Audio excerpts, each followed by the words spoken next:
So this week's topic of conversation is the idea of mundane things. Where my mind went with this yesterday, I was just driving my car to get somewhere, but not needing to think about getting there. And this kind of idea can parallel into a lot of different things. An example I've used in the past, very common example, is the idea of washing dishes. And there are two types of people. There are people that wash the dishes to clean the dishes, and there are people that wash the dishes to wash the dishes. Sounds like some stupid semantics almost, but let me explain here. The person who is washing the dishes to clean the dishes is just trying to get through the job of doing the dishes. And there's very little enjoyment in it. They pick up a cup, they start cleaning the cup, they look over and they're like, oh, there's still all of these plates and utensils that I have to do. While that's happening, another thought comes up. Today was so-and-so's turn to do the dishes. As they're doing the dishes and they're trying to clean, they're like, the grime's not coming off. There's additional layers of stress and tension that the mind, from thoughts and feelings, puts onto the experience of just simply doing the dishes. Whether or not you think of all of those things or not, the dishes were going to get done. If you had set out with the idea or the intention that the dishes have to be done, so I'm going to do them, they would have been done. But while you decided to do that, it is, oh, I still got to do X, Y, and Z. Oh, I'm missing my TV show to do the dishes. Oh, it should have been so-and-so's job to do the dishes today. All of these kind of things. Has that made the experience of doing the dishes any easier? No. It's probably made it actually harder because you're adding in layers of mental tension on top of that. But then there's the person who washes the dishes to just wash the dishes. You look at what's in front of you. You notice it, you acknowledge it, you accept it. Yes, that same factor can be played out. Yes, that person may still miss their TV show a little bit. Maybe they had a warm cup of tea off to the side. It's going to get a little bit cooler. Maybe it was someone else's turn to do the dishes, but for whatever reason, they're not there. All of those things can still exist, but they don't need your reaction to them.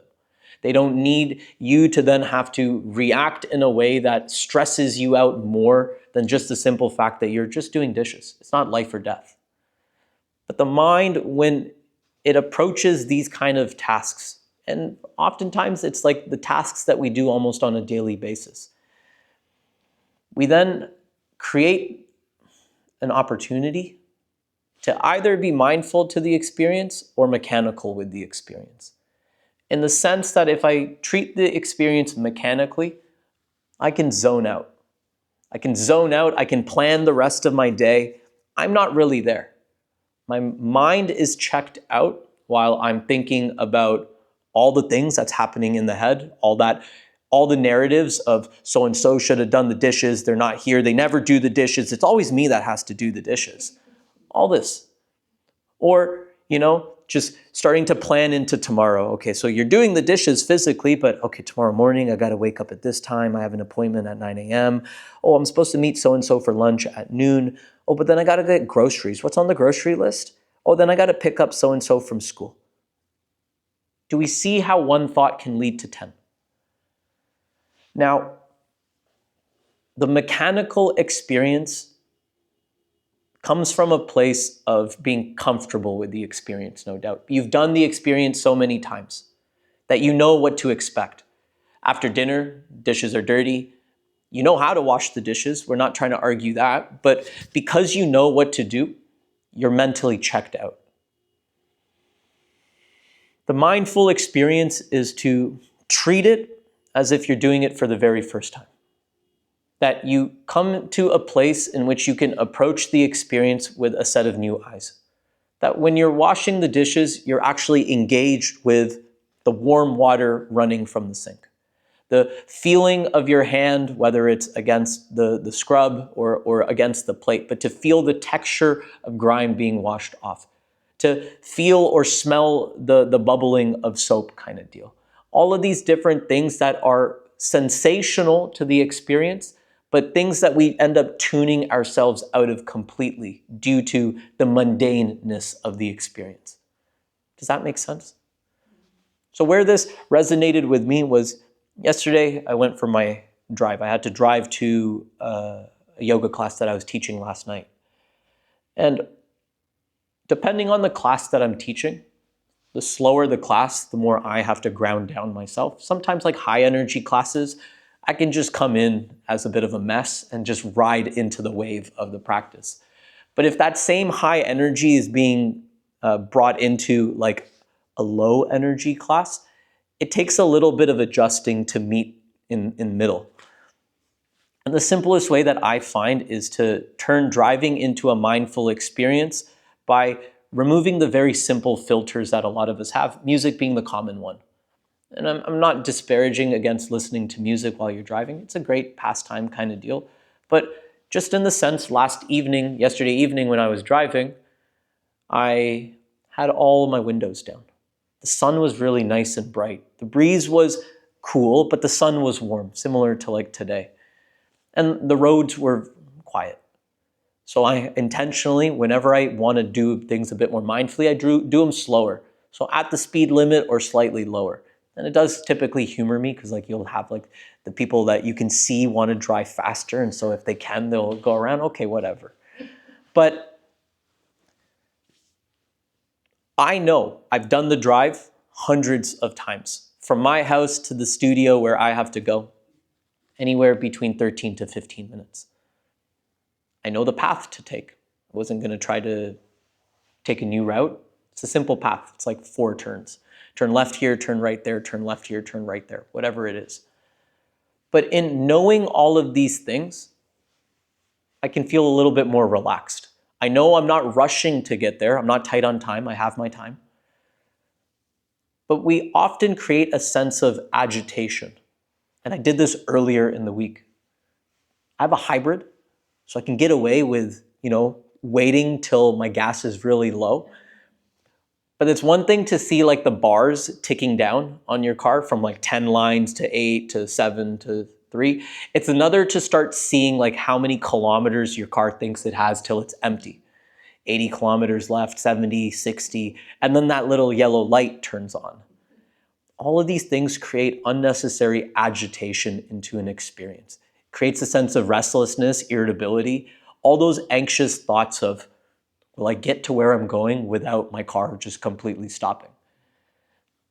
So that was earlier in the week where similar drive to a yoga practice, but I wanted to wait till evening time to fill the gas because that's when gas is usually the cheapest.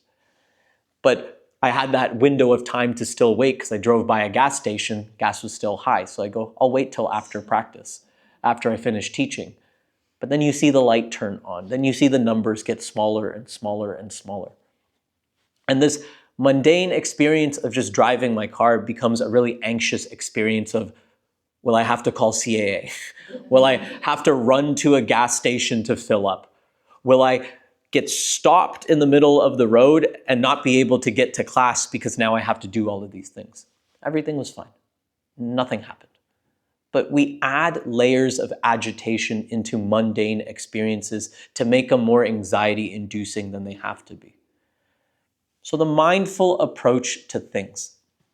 Driving is a challenging one because we do have to be a bit more vigilant when we drive, especially when speed picks up, going on highways, 3-lane highways, 4-lane highways, people swerving in and out.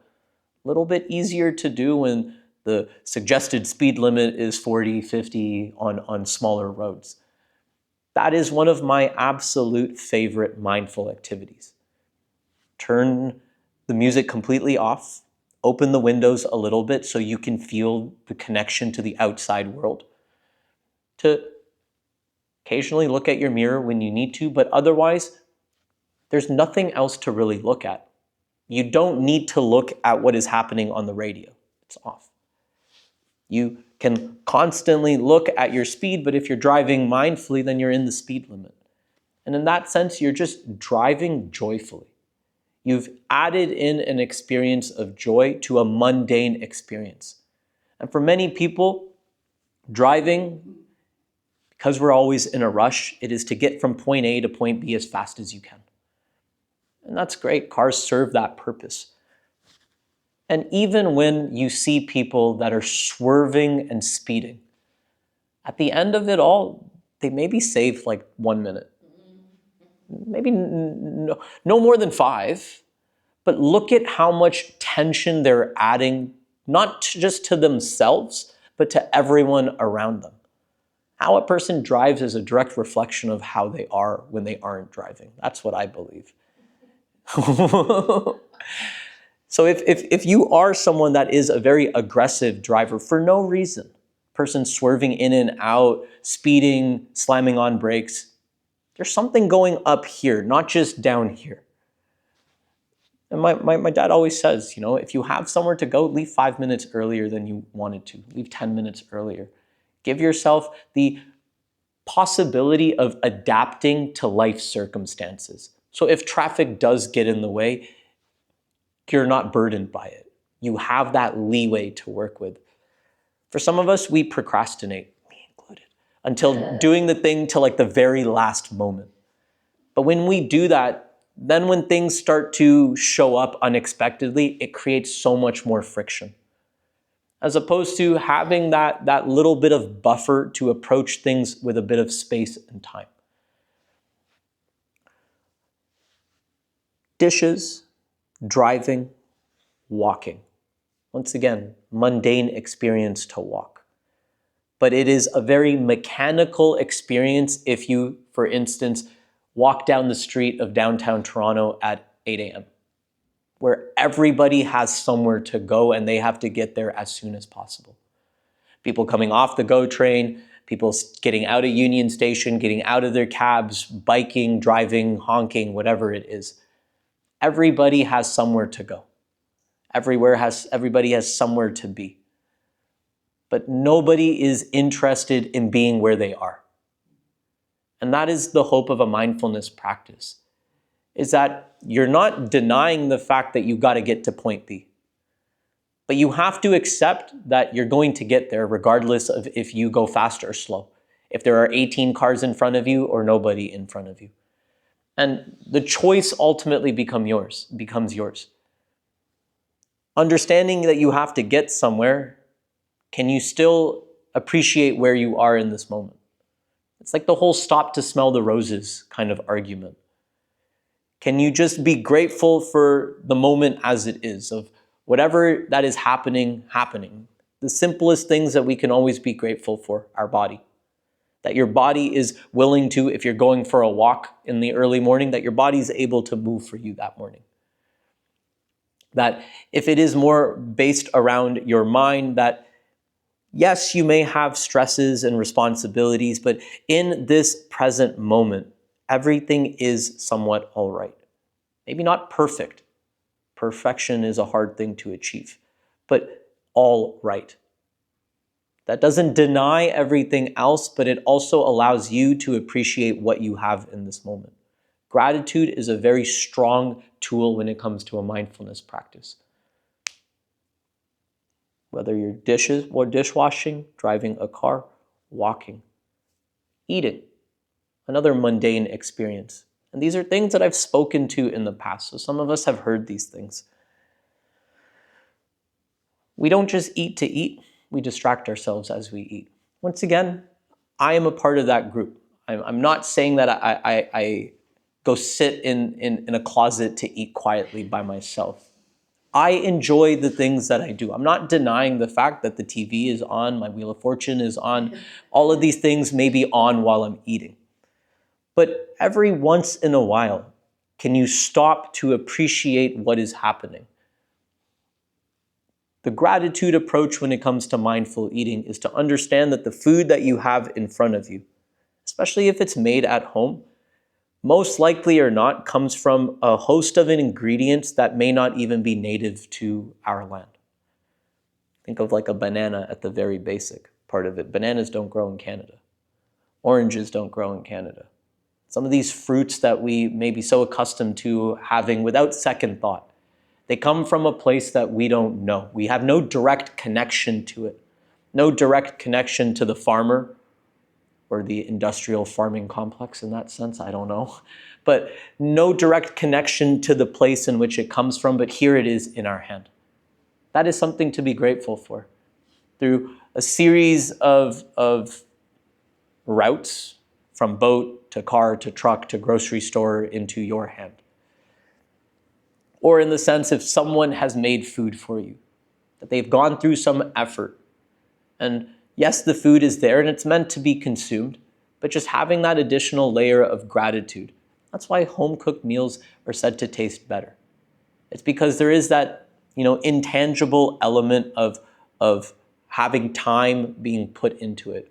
Love, if you want to call it that, put into the food.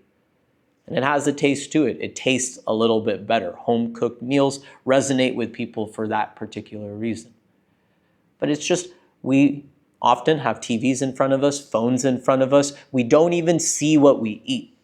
The food is there and we know it to be there, but the eyes aren't with the food, they're with a screen.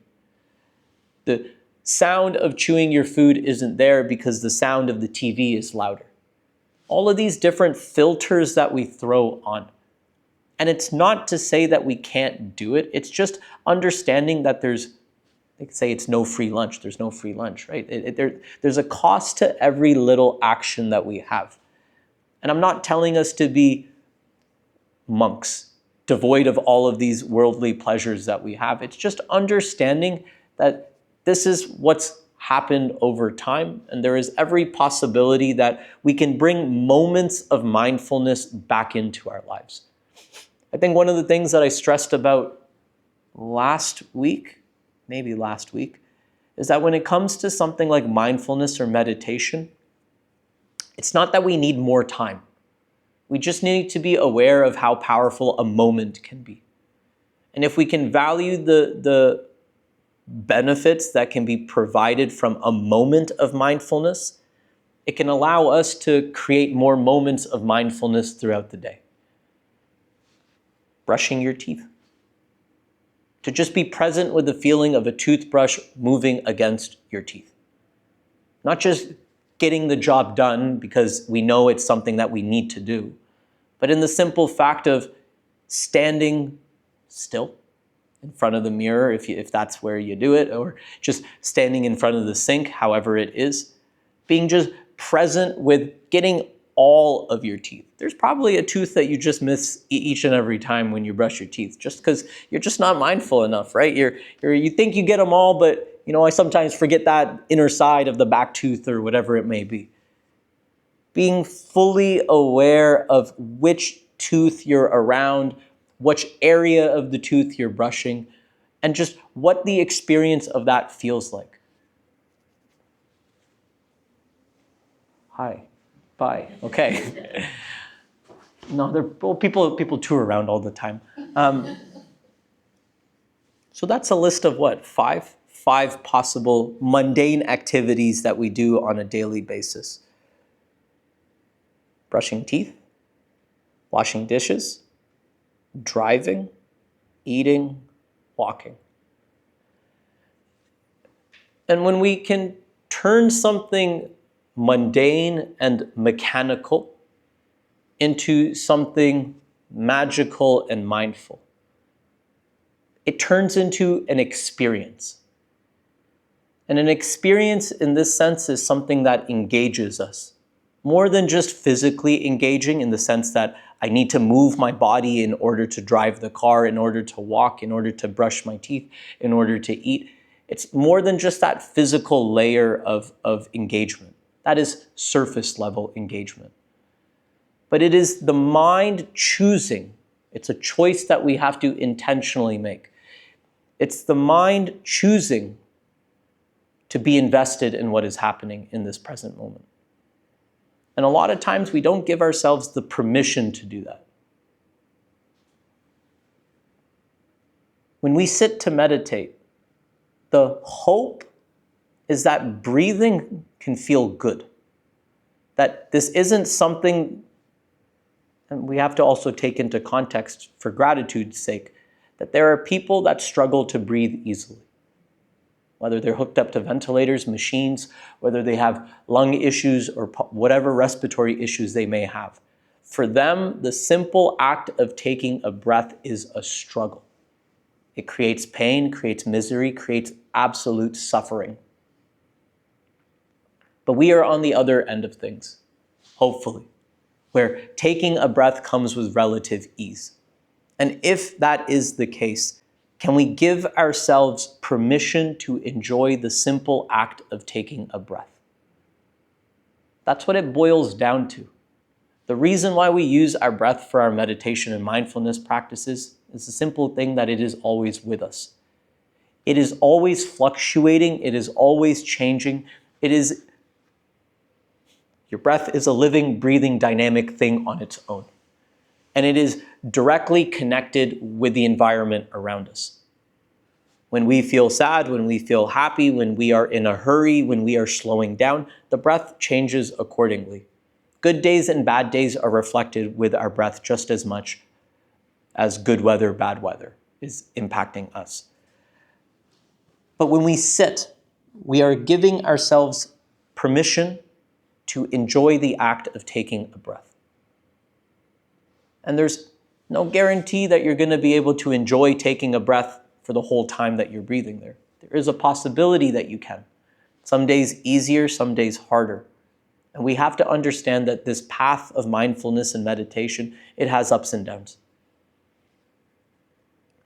And we have to be able to, in that sense, be able to appreciate the ups just as much as we don't, what's the proper word for we don't have to wallow in the downs, but we have to understand that when it comes to the low, it will not stay forever. And in that sense, it's not even that we have to hope for things to get better, but if we can stay grounded in ourselves. Once again, it could be that you're sitting to meditate and everything is at that baseline, fine, fine, fine. And one of the things that creates a dip is some ache in the body. The ache has arisen. The mind has noticed it. If you start to ruminate over it, you're digging your own grave. You're digging that hole deeper. But try to notice if it is just this knee that's creating the ache. Every other part of me might be fine. In seeing the perspective that both things can exist, in the sense that my one knee can be achy, but the rest of my body can be fine. In having that kind of perspective, we can appreciate everything else that's going on. I'm noticing that my left knee is achy as I sit here, but I'm grateful that the rest of my body is still fine. How quickly can you go from noticing discomfort, noticing your suffering, we can call it, to then come back to a moment of gratitude? So we turn this into a learning lesson. And the learning lesson is that although my left knee is aching me, the rest of my body is all right. So there is perspective to be had. Both things can exist at the same time. A part of me can be unhappy, but not all of me is unhappy. And we get confused. When one part of us feels a certain way, we attach ourselves really deeply to it. So it's not just my left knee is feeling a soft ache. It is I am achy, for example, or I am in pain. And this is where children have a tough time. I make the joke, and we've probably seen it with children. Child can be running, having a lot of fun, playing. They have a little fall, scrape their hand, scrape their knee. To them, their arm is broken. They've lost their whole leg. The hysterical crying. What's wrong? My whole arm. But it's like the smallest scratch on the hand. It's not to deny the validity there. It's just that the mind can very easily get hooked onto one thing and make it stronger than it actually is. But that same child, and I've seen this strategy used a lot. I don't know what the science is, but it is there. If a child falls, it will mimic the reaction of the parent. So if the parent shows concern, child doubles down in feeling hurt. But if parent tries to laugh it off or, has that lighthearted approach to it, child can also approach it with a little bit of ease. And it's the same thing with us. When we start to feel something, we notice it, but we need to have that lightheartedness approach to it. Challenging. Challenging because of how easy it is to get sucked into the negativity of what we feel. But it is our strong anchor here, this sense of steadiness that we create with breathing, that reflects in steadiness of our mind, which allows us to accept what we are feeling without becoming wishful of things to change. No doubt, I would love if my body, each and every time I sat to meditate, felt like I was on a cloud. That my mind was so light that there would be nothing weighing it down. But that's just not, it's a hopeful thing to have, but we can't hang on hope here. Meditation teaches us to work with what we are dealing with in the moment. So no doubt, going for a drive, and reality is, if you're driving at 5 p.m. somewhere on a busy road, it's rush hour. No doubt you would wish for no traffic to be there. But can you still enjoy the act of driving, even if it is stop, go, stop, go, stop, go? If you decide to compare that experience to driving on an open road, no. Good luck. But if you can just accept the fact that you are driving to drive, you are in your car, and this is what you're working with in front of you, you can still find that little bit of joy. Does that make sense? What was that quote? I forgot who it's from, but comparison is the thief of joy. When we try to compare an experience to something we've had in the past, to something someone else has had, it creates an unrealistic expectation of how all future experiences should go. There's been times where, you go to a restaurant one time, super good, amazing, food was the best it ever tasted. And if you go back in a couple of years later with that same expectation, who knows? Maybe the food's just as good, but there's a chance that the food may be completely different. Different chef cooking it, different management owns it, whatever. You go for a walk on a sunny day, you enjoy it. Next day, you wake up, go for the same walk, but it's raining. If you're expecting sun on a rainy day, you're creating misery. But if you can accept the rain for being the rain, you can still enjoy the walk. That doesn't mean that you're not going to get wet, but that may mean that you have to put on a raincoat. That means that you learn to adapt to what is in front of you so that you can learn to work with it as best as you can. Any questions? The premise of today's lecturette was about turning mundane experiences into something more mindful. And it's just very much a perspective switch to do it. Or not even like a perspective switch, but coming into our body to do the experience. In which the rationale here is that because of so many of these experiences, and some of you will have to reflect on what those experiences may be for you. But because we've done a certain thing so many times, it is very easily done on autopilot. You don't need to think about doing the thing because you've done it numerous times. But it's almost about, in Zen Buddhism, it's called beginner's mind.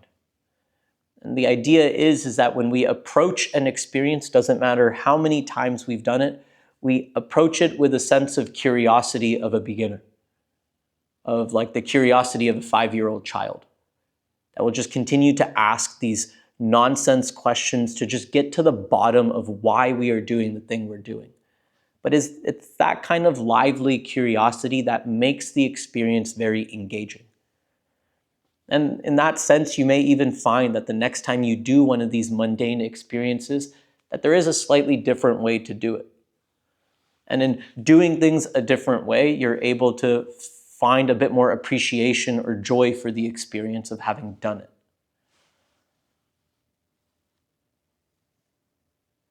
Does any experience come to mind for you that you feel is quite mundane, that you've been doing a certain way over and over and over again?